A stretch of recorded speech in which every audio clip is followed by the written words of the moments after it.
Hello media கிரிக்ஸ் viewers, உங்கள் எல்லாருக்கும் ஒரு பெரிய வணக்கம். எஸ், இன்னைக்கான வீடியோ என்ன அப்படின்னா, ஐபிஎல் 2026க்கான ஆக்ஷன் கூடிய விரைவில் நடக்க போது. நம்ம நிறையா வீடியோஸ் அதை பற்றி பிளான் பண்ணி வச்சுருக்கோம். அண்ட் இப்போ என்ன அப்படின்னா, இந்த ஜடேஜா சாம்சன் ட்ரேடு தான். அதை பற்றி ஒரு நல்ல டிஸ்கஷன் ஒன்று பண்ணலாம், ஒரு ஹெல்த்தியான டிஸ்கஷன் பண்ணலாம் அப்படின்னு சொல்லிட்டு தான் இந்த ஒரு வீடியோ.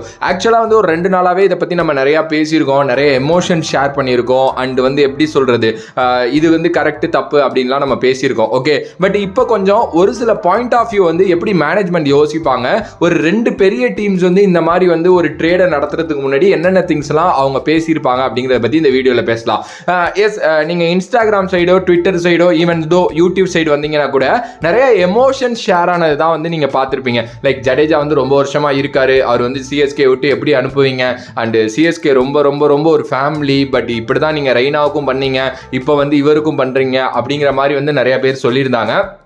ஈவன் நான் கூட அதை ஒரு வீடியோவில் அட்ரஸ் பண்ணியிருந்தேன். ஓகே, இப்போ நீங்கள் அங்கிட்டு போனீங்க அப்படின்னா ராஜஸ்தானுக்கும் அதுதான். ராஜஸ்தான்லாம் ஒரு வாட்டி ஒரு பெரிய டீமே கிடையாது, பட் இப்போ லாஸ்ட் ஒரு 4-5 வருஷத்தில் பயங்கரமான பெரிய டீமாக, மார்க்கெட்டிங் லெவல்லையும் சரி, இந்த பிளேயர்ஸை பிடிக்கிறதுலையும் சரி ஒரு பெரிய டீமாக மாறி இருக்காங்க அப்படின்னா அது சஞ்சு ரொம்ப முக்கியமான ஒரு காரணம் அப்படின்னே சொல்லலாம்.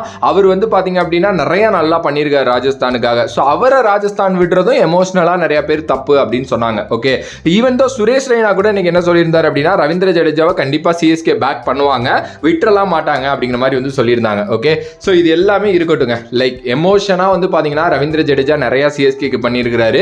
ஸோ ஆப்வியஸ்லி அவரை விடுறது பார்த்தீங்கன்னா ரொம்ப கஷ்டமாக தான் இருக்கும். ஓகே, எப்படி இந்த முடிவு எடுக்கிறாங்க அப்படிங்கிறதே தெரிலங்கிற மாதிரி தான் யோசிக்க தோணும். பட் நீங்கள் ஒரு கிரிக்கெட்டிங் பாயிண்ட் ஆஃப் வியூவில் நம்ம பார்க்கலாம். இப்போ ஜடேஜாவுக்கு பார்த்தீங்க அப்படின்னா ஆல்மோஸ்ட் ஒரு 35+ கிட்ட ஆக போகுது அப்படிங்கிறதுனால அவங்க என்ன யோசிப்பாங்க அப்படின்னா, அடுத்து யாரு, இதுக்கப்புறம் என்ன ஃபியூச்சர் டீம் எப்படி இருக்க போகுது அப்படின்னு தான் யோசிப்பாங்க. இன்னைக்கு நம்ம நிறைய பேர் ஜடேஜாவை விடக்கூடாது அப்படிலாம் சொல்லிருக்கோம். பட் நம்மளே ஒரு 2 வருஷத்துக்கு முன்னாடி என்ன சொன்னோம், எல்லாமே டீம்ல பெரிய வயசான ஆட்களா எடுத்து போட்டு வச்சிருக்கீங்க, யங் டேலண்ட்டை நம்பி போங்க, நிறைய யங்ஸ்டர்ஸ் மேல இன்வெஸ்ட் பண்ணுங்க அப்படிங்கிற மாதிரிலாம் நம்ம தான் சொல்லிட்டு இருந்தோம். அதே மாதிரி தான் இப்போ லாஸ்ட் இயர்லேருந்து நல்ல யங் கோரை அவங்க உருவாக்கணும் அப்படின்னு சொல்லிட்டு சிஎஸ்கே மேனேஜ்மெண்ட் ஒரு முடிவு பண்ணி நல்ல ஒரு யங் டீமை தான் உருவாயிட்டு இருக்காங்க. ஒரு சைடு ஆயுஷ் மத்ரே, ஒரு சைடு உர்வில் பட்டேல், ஒரு சைடு ருத்ராஜ் ஜெய்க்வாட், இங்கிட்டு பார்த்தீங்கன்னா டெவல்டு பிரிவிஸ், அதுக்கப்புறம் ஷேக் ரஷீத் கூட வாய்ப்புகள் கொடுக்கப்பட்டுச்சு. இங்கிட்டு குர்ஜ்பந்த் சிங் பார்த்தீங்க அப்படின்னா இருக்காரு. இந்த மாதிரி பார்த்தீங்கன்னா நிறைய நல்ல யங் டேலண்ட்ஸுக்கு வாய்ப்பு கொடுத்துட்டு இருக்காங்க. ஸோ இந்த டைம்ல சஞ்சு சாம்சன் அடுத்த ஒரு 10 இயர் கிரிக்கெட் அவருக்கு ஐபிஎல்ல இருக்கு. எனக்கு இந்தியன் டீம் பத்திலாம் பெருசா இதுல நான் கொண்டு வரல. ஐபிஎல்ல கண்டிப்பா ஒரு 10 இயர் ஆஃப் கிரிக்கெட் அவருக்கு இருக்கு. ஒரு நல்ல விக்கெட் கீப்பிங் பேட்ஸ்மேன், ஒரு நல்ல கேப்டன்சி மெட்டீரியல், அண்ட் அவரால் ஓப்பனிங் பண்ண முடியும், ஒன் டவுன் வர முடியும், நல்ல ஒரு டீமோட ஜெல் ஆகக்கூடிய ஒருத்தரன். சேட்டனுக்கு எப்பவுமே இங்க ஒரு மவுஸ் இருக்கு. இப்படிப்பட்ட ஒரு பிளேயர் மேல ஏன் இன்வெஸ்ட் பண்ணக்கூடாது அப்படின்னு யோசிப்பாங்க மேனேஜ்மெண்ட் சைட்ல இருந்துங்கிறது தான் நம்ம பேசணும். இப்போ ஜடேஜா ஓகேப்பா எங்க ஃபேமிலி தான் எல்லாம் ஓகே, பட் ஆனா இது கிரிக்கெட், இதை சுற்றி வேற ஒரு விஷயம் இருக்கு அப்படின்னு யோசிக்கிறப்ப அவங்க என்ன யோசிப்பாங்க மேனேஜ்மெண்ட் சைட்லேருந்து, இன்னும் ஜடேஜா மிஞ்சி போனால் ஒரு 2-3 வருஷம் விளையாடுவாரா, அவர் நமக்கு நிறையா பண்ணி கொடுத்துருக்காரு. ஓகே, பட் ஓகே, இதுக்கப்புறம் நம்ம அடுத்த ஒரு 10 வருஷத்துக்கான கோரை உருவாக்கணும்னா ஒரு சில விஷயங்களை நம்ம இழந்து தான் ஆகணும். அதில் நம்ம ஜடேஜாவை இழக்கலாம் அப்படிங்கிற முடிவுக்கு தான் வந்திருப்பாங்க.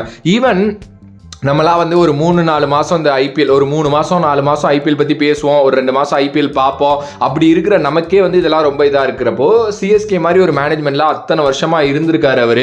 அண்ட் சிஎஸ்கே மேனேஜ்மெண்ட்டுக்கும் அவருக்கு எவ்வளோ நல்லது கெட்டது நடந்திருக்கோ, அப்போ எப்படி மேனேஜ்மெண்ட் யோசிக்க மாட்டாங்களா, ஐயோ இவர் எப்படி விடுறது அப்படின்ட்டு. பட் இதெல்லாம் தாண்டி ஒரு டிசிஷன் எடுத்திருக்காங்க அப்படின்னா அது டீமுக்காக மட்டும்தான். நீங்கள் இன்னொரு சைடு ராஜஸ்தான் சைடு யோசிக்கணும். ஏன்னா இப்போ லாஸ்ட் இயர் பார்த்தீங்க அப்படின்னா சிஎஸ்கேவும் சரி ராஜஸ்தானும் சரி அடி மட்டத்தில் தான் இருந்தாங்க. இப்போ ராஜஸ்தானுமே ஓகே நமக்கு சாம்சன் வேணாம், நம்ம ஒரு சூரியவன்சியை ஃபைன் பண்ணிட்டோம், இங்கிட்டு கேப்டன்சியுமே நீங்க ஜெய்ஸ்வாலோ இல்ல ரியான் பராக்கோ இல்ல த்ரூ ஜோரலே வச்சுக்கலாம், விக்கெட் கீப்பரும் த்ரூ ஜோரல் இருக்காரு, நம்ம ஏன் ஒரு நல்ல ஒரு ஆல்ரவுண்டரை நோக்கி போக கூடாது? ஏன்னா போன வாட்டி நிறைய மேட்ச் தோத்ததுக்கு அந்த ஃபினிஷர் கரெக்டா இல்ல, ஒரு நல்ல left arm fast bowler left arm spinner இல்ல அப்படிங்கிறப்போ நம்ம ஏன் ஒரு ஜடேஜாவை நோக்கி போக கூடாது அப்படிங்கிற மாதிரி அவங்களும் இது பண்ணியிருக்காங்க. இந்த ட்ரேடு நான் ஃபர்ஸ்ட்லேயே சொன்ன மாதிரி எமோஷனா இது பயங்கர சில விஷயங்களை ஏற்படுத்தினாலும் 2 டீமுக்குமே ஒரு நல்ல ட்ரேடா அமைய போகுது அப்படின்னு தான் நான் சொல்லுவேன். பட் ஸ்டில் அஃபிஷியல் கன்ஃபர்மேஷன் வரல. பட் எனக்கு தெரிஞ்சு எல்லாருமே இதை பிரேக் பண்ணிட்டாங்க, இது வரப்போகுது அப்படின்னு தான் சொல்றாங்க. இன்னும் 48 மணி நேரத்தில் அதை டிஸ்க்ளோஸ் பண்ணிடுவாங்க, அஃபிஷியலாக அறிவிச்சிருவாங்க அப்படிங்கிற மாதிரிலாம் சொல்றாங்க. மேபி இந்த வீடியோ நான் பப்ளிஷ் பண்றது கூட முன்னாடி கூட அதை அறிவிக்கலாம், எனக்கு தெரியல. ஓகே, ஸோ இப்போ நீங்க இந்த பாயிண்ட் ஆஃப் வியூல யோசிங்க. சிஎஸ்கே மாதிரி ஒரு டீம் அடுத்த 10 வருஷத்துக்கு ஒரு நல்ல யங் டீமா இருக்க போது, ஒரு சூப்பரான பசங்களை நம்ம ரெடி பண்ண போறோம், கரெக்டா ஒரு அடுத்த ஒரு 3 வருஷத்துல ஒரு கப்பை எய்ம் பண்ணணும். இந்த மாதிரிலாம் யோசிக்கிறப்போ சஞ்சு மாதிரி நல்ல ஒரு எக்ஸ்பீரியன்ஸ் கேம்பெயினர் இருக்கிறது ரொம்ப நல்லது. ஈவன் எம்எஸ் தோனி வேற போறாரு அப்படிங்கிறப்போ அவரோட இடத்தை நிரப்பணும் அப்படின்னா கரெக்டா சஞ்சு செட் ஆவாரு. ஈவன் இஷான் கிஷன் மாதிரி பிளேயரே நீங்க பாத்தீங்க அப்படின்னா நீங்கள் ட்ரை பண்ணலாம். ஆனால் சஞ்சுக்கிட்ட ஒரு கேப்டன்சி மெட்டீரியல் இருக்குது அப்படிங்கிறதுனாலையும் லீடர்ஷிப் குவாலிட்டி இருக்கிற பையன், நம்ம கூட நல்லா இந்த மிங்கிள் ஆகக்கூடிய பையன், மேனேஜ்மெண்ட்டுக்கு கரெக்டாக இருப்பாருங்கிறதுனால தான் அவரை நோக்கி போகிறாங்க அப்படின்னு நினைக்கிறேன். அண்ட் ஈவன் தோ இந்தியாவில் வந்து பார்த்தீங்க அப்படின்னா இந்த விக்கெட் கீப்பிங் பேட்ஸ்மேன் கமாடிட்டி வந்து ரொம்ப ரொம்ப ரொம்ப ஹையாக இருந்தாலும் ஆனால் குறிப்பிட்ட பிளேயர்ஸ் மட்டும் தான் பெருசாக சைன் ஆயிருக்காங்க அப்படின்னே சொல்ல முடியும். இப்போ அதில் ஒரு MS தோனியை சொல்லலாம், இன்னொரு சில பிளேயர்ஸை சொல்லலாம். இப்போ MS தோனி மாதிரி ஒரு ஆள் போகிறப்ப அந்த இடத்த கரெக்டாக ரீப்ளேஸ் பண்ணுறதுக்கு சஞ்சு தான் கரெக்டான ஆள்.